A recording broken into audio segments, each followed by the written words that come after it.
Hi, Aries. Thank you for stopping by and watching your 2015 astrology forecast. This is the chart for the new year when we start January 1st, which gives a surge of energy, an imprint of what you're moving into the new year with. And there will be a influence and a suggestion to think deeply about what you're doing with your life. Most of us, we call that our career, but it's what you want to do with your life. There's an underlying vibration of transformation and change that has been going on and continues to go on. 2015 promises to continue to be a year of major change for you. As you know, the planet Uranus is in your sign, shaking up the ordinary, asking you, it's like this inner question, what do I need to do different?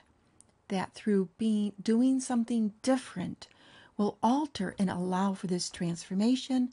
There may be, if you know the symbols, you will see that when we go into January 1st, the moon is in Taurus, and it's in a place that is suggested. It's with this symbol that says where we might feel left out in life or have been, misled or conned.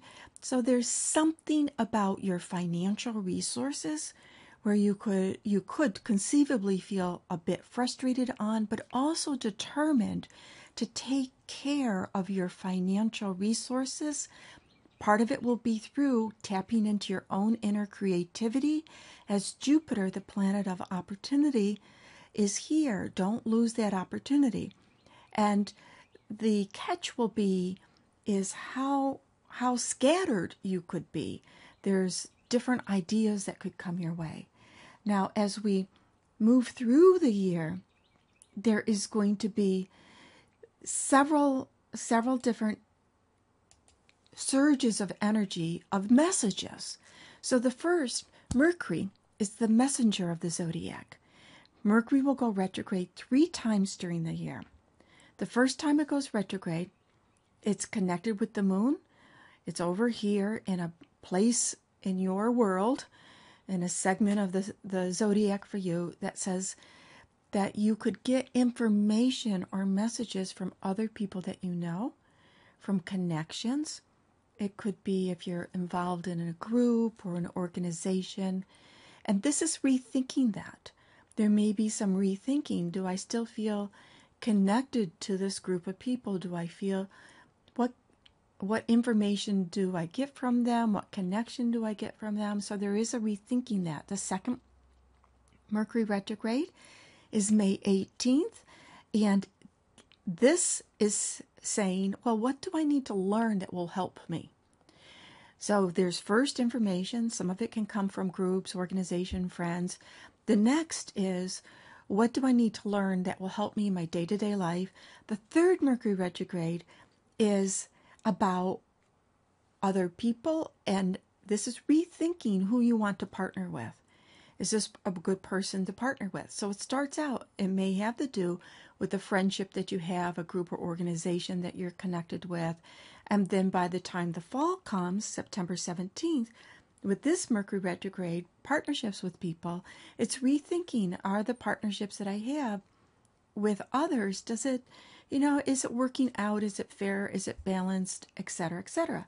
Now, the other way to know what surge of energy, what will happen this year, what opportunities you will have, is looking at the eclipses, which are still very important for you, as the eclipses have been going back and forth from your sign to the sign opposite yours. But the first eclipse, the solar eclipse, is switching into Pisces. And this switch into Pisces is getting in touch with the side of you, the connection of understanding, your retreating spiritual essence, taking some time out to get in touch with information that comes through dreams, that comes through deep meditation. And part of that information is understanding where you can mess up your own life, where you can be your own worst enemy. The lunar eclipse on April 4th is, of course, is from Aries to Libra, lunar full moon eclipse.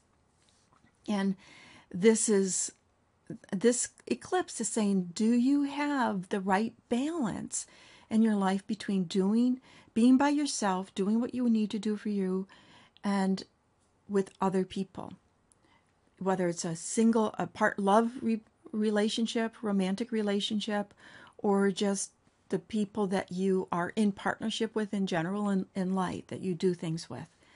Then the lunar eclipse, September 27th, is your full moon, meaning the sun is in Libra and the full moon is over in your sign in Aries.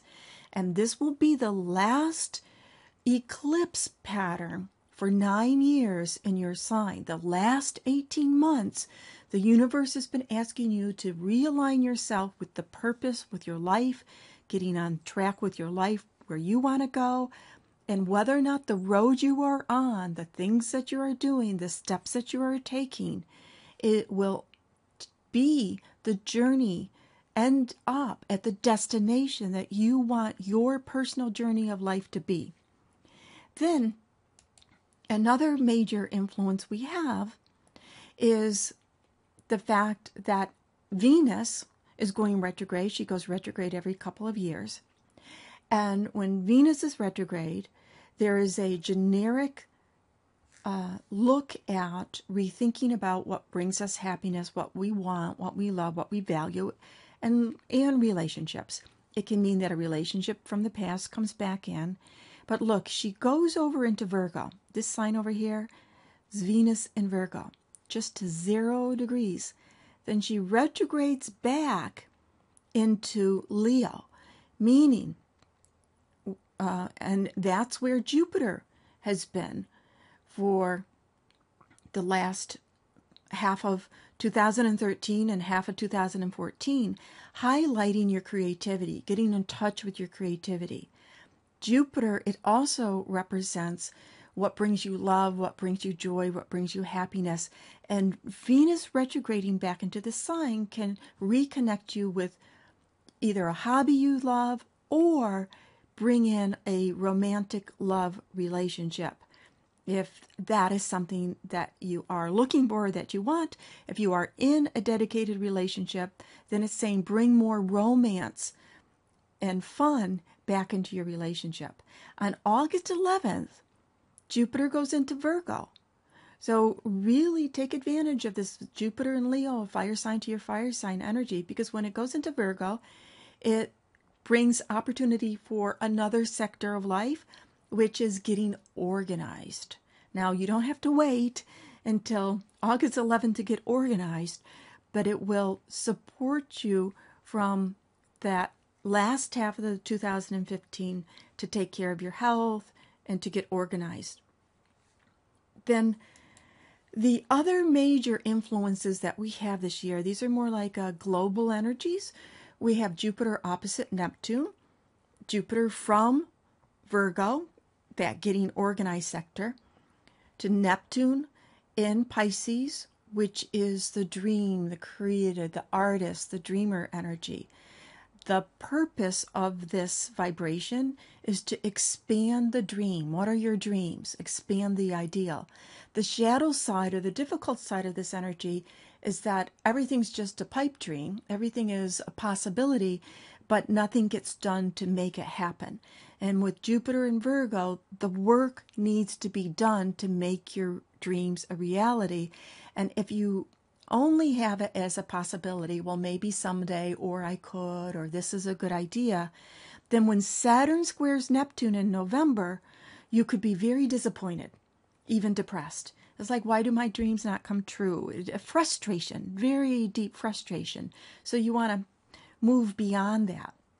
And of course, the other major influence, and you might have listened to the other video, is that when we begin the year, so here's the inner chart is when the sun goes into Aries, which of course is March 20th, 6:46 p.m. Eastern Daylight Time. And this chart, we have Saturn in Sagittarius, and that will be a pressure or a desire or a push to acknowledge where you do not have the necessities. Education, is there something else I want to learn? Doesn't mean you have to go back to school, but this is an awareness of where what you don't know could hold you back, what skill you don't have could hold you back. And it's a time to pay attention to that and do what needs to be done to learn what maybe you didn't have time for before or you let slide before. Yes, Saturn will go back into Scorpio for a couple of months in the summer, but most of the year it will be in Sagittarius. And then at the end of the year, on December 25th, for those who celebrate the Christmas holidays, it can be a very positive push forward. The planet Uranus, which is in your sign, goes direct. And that is another big surge of energy. We finish out the year with a surge of energy of let's get going, let's make things happen, let's embrace change, and embrace the life that you want for yourself. Thank you so much for listening, for being a subscriber, and for sharing.